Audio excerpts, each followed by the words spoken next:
Je lis du livre de Genèse, chapitre 45, les versets 25 à 28, ce qui suit. Ils remontèrent de l'Égypte et ils arrivèrent dans le pays de Canaan, auprès de Jacob, leur père. Ils lui dirent: Joseph vit encore, et même c'est lui qui gouverne tout le pays d'Égypte. Mais le cœur de Jacob resta froid, parce qu'il ne les croyait pas. Ils lui rapportèrent toutes les paroles que Joseph leur avait dites. Il vit les chars que Joseph avait envoyés pour le transporter. C'est alors que l'esprit de Jacob, leur père, se ranima. Et Israël dit: c'est assez. Joseph, mon fils, vit encore. J'irai et je le verrai avant que je meure. Prions. Notre Seigneur et notre Dieu, nous sommes parvenus à la fin du chapitre 45. Tandis que nous nous apprêtons à développer ces versets, que le Saint-Esprit continue de nous diriger dans toute la vérité. Merci Seigneur. Nous t'avons prié au nom de Jésus et pour ta gloire éternelle. Amen. Voici Benjamin qui embrasse une dernière fois Joseph.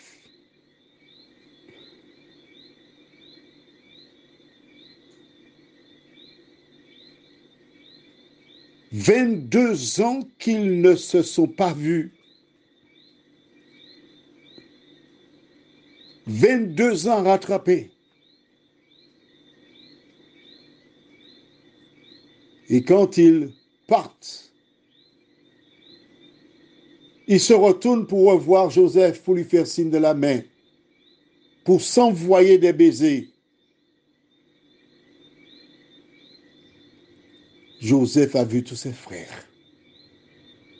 Il est vivant.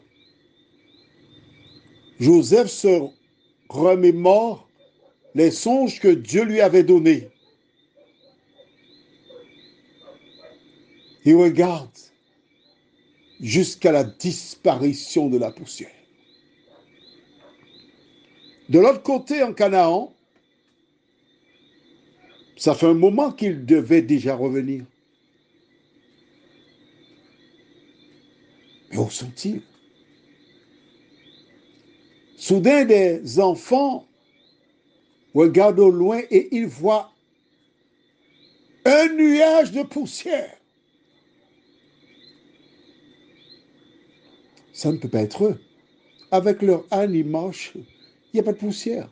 Qu'est-ce que c'est? Et c'est impressionnant. Il y a des chars qui viennent vers nous.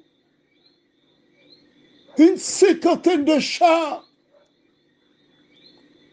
Qu'est-ce que c'est?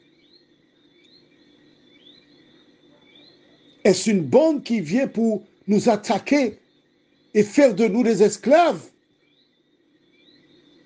Au fur et à mesure, les chars approchent du camp de Jacob.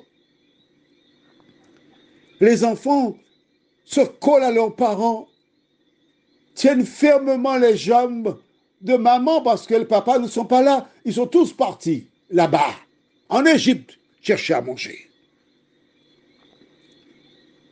Et au fur et à mesure que les chars approchent du camp, les enfants: mais c'est tonton Siméon, tonton Judas, tonton Benjamin.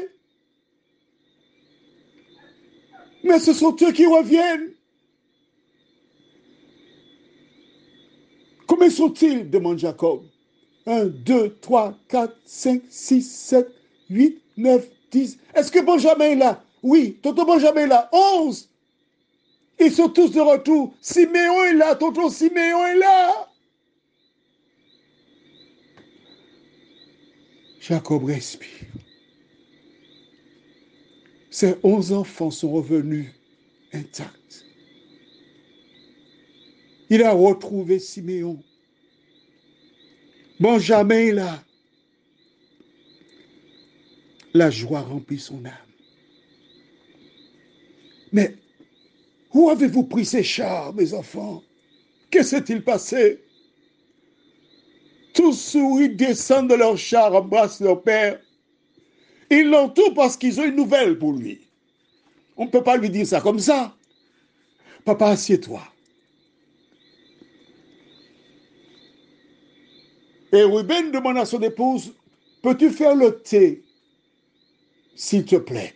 Un thé pour calmer, parce que nous avons une nouvelle pour papa. Mais quelle nouvelle peuvent-ils avoir?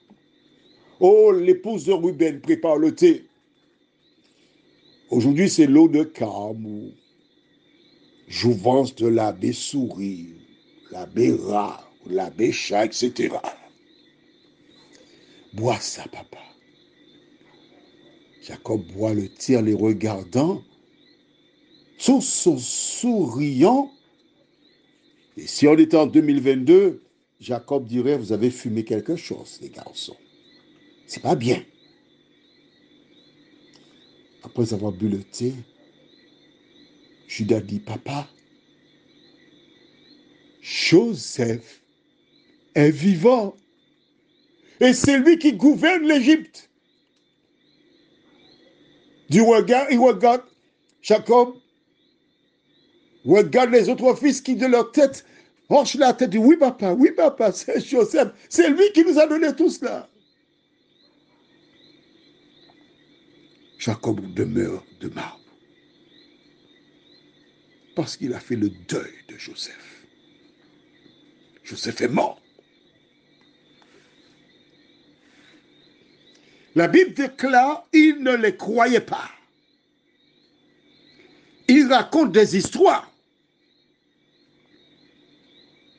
Mais c'est alors que Jacob a regardé ses chars reluisants. Tandis que ses fils lui rapportent les paroles du pharaon lui-même.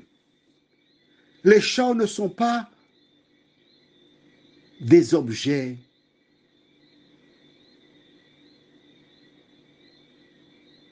simples. Alors la Bible déclare, Israël dit. Note bien que la fin du verset 27 déclare, c'est alors que l'esprit de Jacob, leur père, se ranima. Mais au verset 28, il est dit, et Israël dit. Pourquoi l'appelle-t-on là Israël? Et pas Jacob. Tout simplement parce qu'il manquait la 12e tribu, il manquait Joseph. Et là maintenant, Joseph est vivant. Et le nom Israël qui a été donné à Jacob représente père de nation. Son nom officiel, donné par Dieu. Il dit c'est assez, assez. Joseph est vivant. Je le verrai avant que je meure. Ce récit indique que le Sauveur, Jésus, a été nous préparer une place. Et Jacob ou Israël représente tous les humains. Mais ceux qui ont accepté Jésus pour sauveur personnel, qui sont conscients que la Canaan était un pays où ils étaient affamés, mais que Jésus préparait une place. espère et œuvre pour voir Jésus face à face. Prions. Notre Seigneur et notre Dieu, voici Jacob qui décide d'aller voir Joseph. Parce qu'il comprend qu'il est indispensable pour lui de le voir, puis de mourir. Mais nous, nous voulons voir Jésus et vivre éternellement. Mais nous aidons Dieu. Quelles que soient les épreuves que nous traversons, à nous rappeler que tu es avec nous tous les jours jusqu'à la fin du monde et que rien ni personne ne pourra jamais nous éloigner de toi. Que ta paix et ta grâce, Seigneur, nous accompagnent et que nous puissions, jour après jour, croire que tu es le Dieu de l'impossible, nous t'en prions, au nom de Jésus et pour ta gloire éternelle. Amen. Je te souhaite une bonne nuit sous le regard de Dieu.